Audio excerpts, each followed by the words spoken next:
So I'm jumping into this one sooner than planned because you guys have requested this one in the comments, so that's what I'm doing first.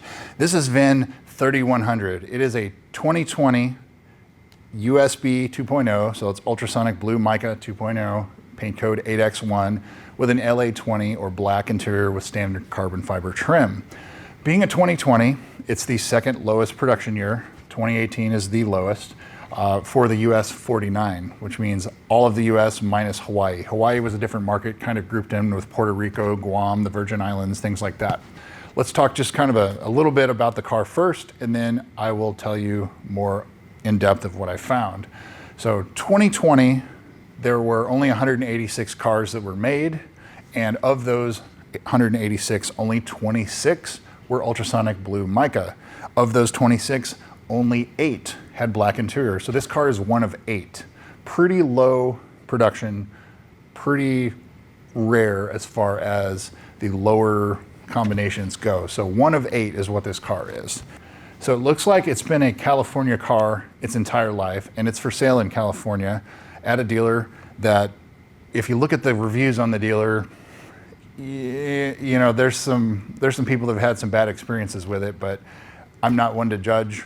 You can do that on your own time. So anyway, they want $69,000 for it with 51,000 miles. And before I go any deeper, I will tell you that there is recently one that sold almost identical to this on Bring a Trailer for $73,000, but it only had like 18,000 miles. So that tells me that based on just that auction sales price alone, this car is a little high on what they're asking for it. The other 2020s that I've seen, there aren't a lot of 2020s that come up for sale, but the other 2020s I've seen, this car should probably be like mid 60s, low 60s, something like that.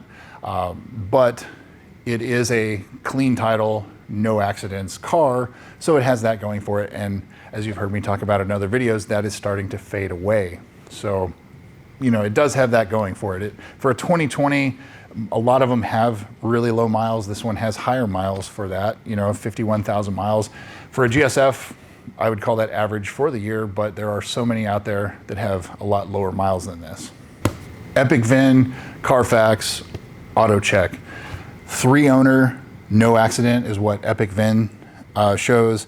Auto check and Carfax both show it as a 2 owner, no accident, no damage reported. So between 2 and 3 owners, you know, for the purposes of this, it doesn't really matter. It's low owners. It's not a 7 owner, 8 owner car or something like that. Let's dive into the pictures. So again, the pictures they're kind of low quality, and it's one of those where they kind of like change the background or blur the background.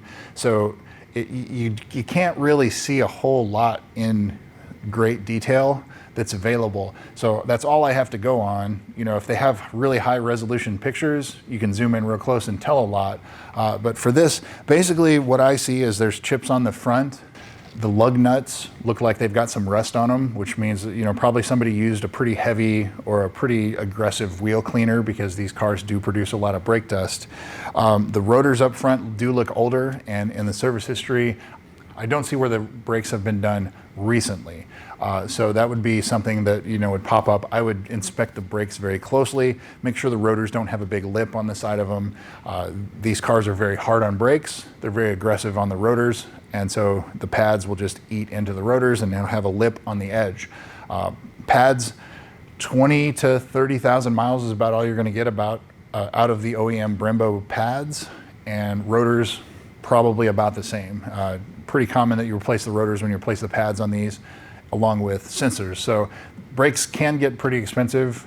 There are cheaper options like Rock Auto. You can buy PowerStop Z26 pads for the front, $50 an axle, and they're 90% as good as the Brembos with nearly none of the dust.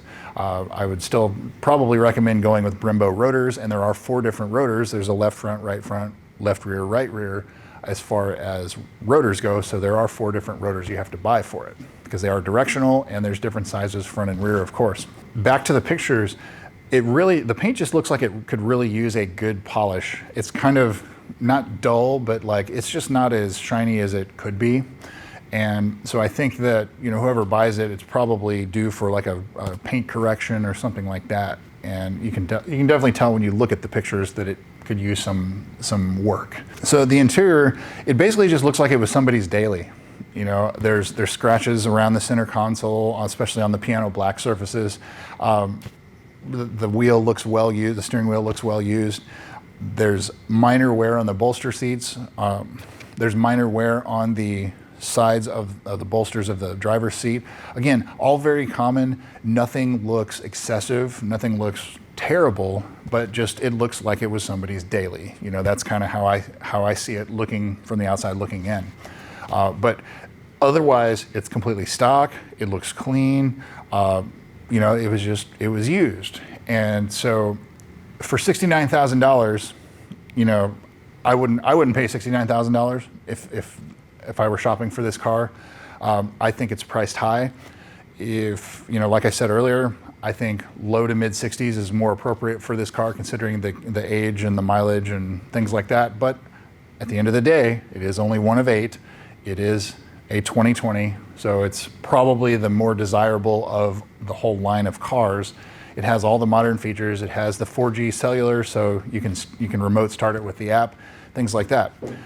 So jumping on to the service history, if you look into the Lexus service history, there's not a whole lot other than just regular maintenance. The only things that I picked out were in July of 2020 with 5,000 miles, they ordered 4 new tires already, so 5,000 miles. They did note that they were driving on dirt roads. The owner was driving on dirt roads and wanted the underside inspected.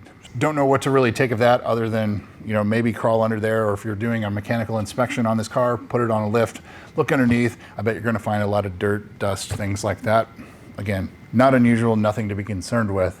The only other thing other than just regular maintenance, you know, oil changes, brakes, alignments, whatever, April 2024, 31,000 miles, sunroof rattle, and inner front tires were worn. Sunroof rattle, very common. I've talked about it in my common problems for these cars video, and basically what happens is over time, this sunroof seal starts to shrink. And so as it shrinks, it doesn't sit flush and it lets the sunroof move and rattle. And so if you do it yourself, the seal's about 40 bucks and it takes you about an hour. If you take it to the dealer, they're going to charge you about $200 to replace it. The sunroof rattle, it looks like it was either addressed or noted here. The other issue being the inner front tires were worn. Again, another common issue on these cars, the front lower control arm bushings, when they start to wear out, it will wear the inside of the front tires. So that was the case with this as well. It does not say that the control arms or the control arm bushings were replaced or repaired or anything like that.